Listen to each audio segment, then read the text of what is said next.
I'm Wyatt Cash at Scoop News Group, and we're here with Larry Frazier, Director of Systems Engineering at Cisco, to talk about IT modernization. Larry, thank you so much for joining us. Hey, thank you, Wyatt. I appreciate the invite. So let me start by asking, what does IT modernization in government look like and really kind of mean in 2021?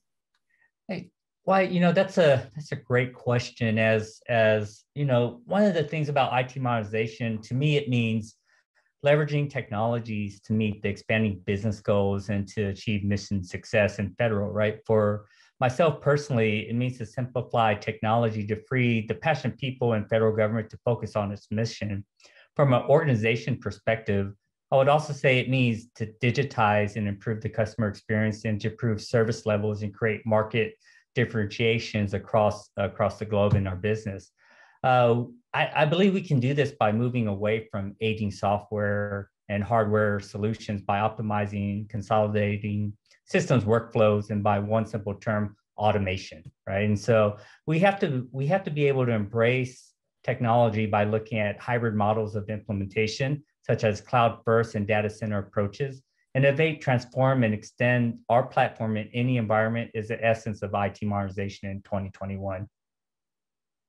Well, you work with a lot of agencies. How would you say the pandemic affected the need to modernize more rapidly? And that's a good question, White. These questions are pretty good. I think it had us it had companies like Cisco and other companies speed up innovation by producing technology enhancements by either virtual or augmented reality or AI that allows people to make smarter decisions, live smarter, and be more productive in their lives.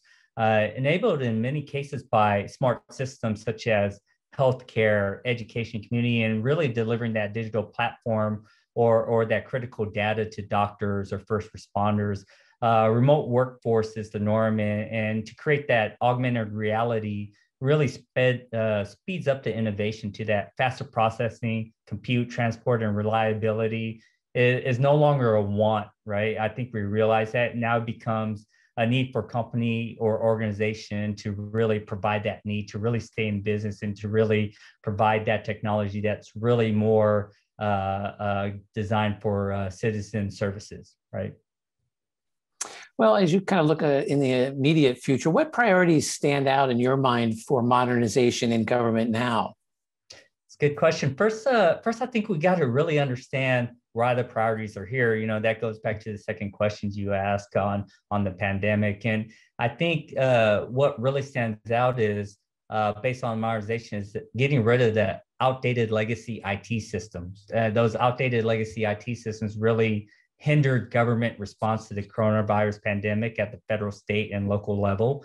We can really tell about how when the federal workforce was working in this remote work, telework, how to be able to provide that. So you're taking a lot of, needless to say, kind of shortcuts to get technology out there so it can enable the workforce.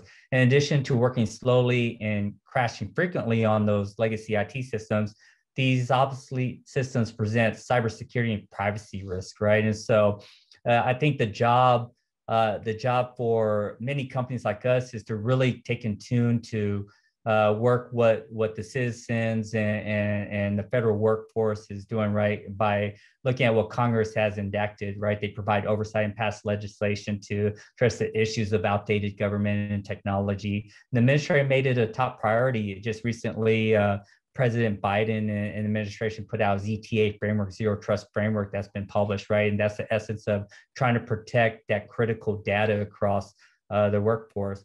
So in essence, I think if you look at it, cybersecurity, the protection, the accessibility of data is a priority that stands out to me. And also on the top of everybody's mind, TAA, CMMC, ZTA, C2C, all those acronyms and term is all about cybersecurity. It's about the protection, and White, I'll sprinkle in some RPA, robotics process automations, in that for good measure. Well, finally, Larry, after agencies do more fully modernize, what comes next? Yeah, that's really a tough question as I think about it. I don't think there is a what's next after modernization, right? As IT modernization is ever evolving and ever improving, right?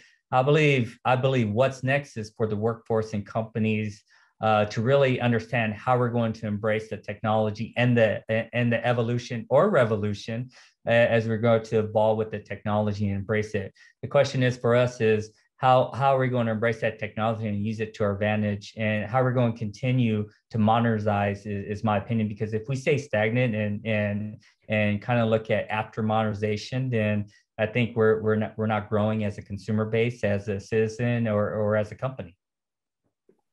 Well, terrific. Well, Larry Frazier, thank you so much for joining us today and sharing some of your insights on IT modernization in government. Thank you, Wise. Pleasure to be here.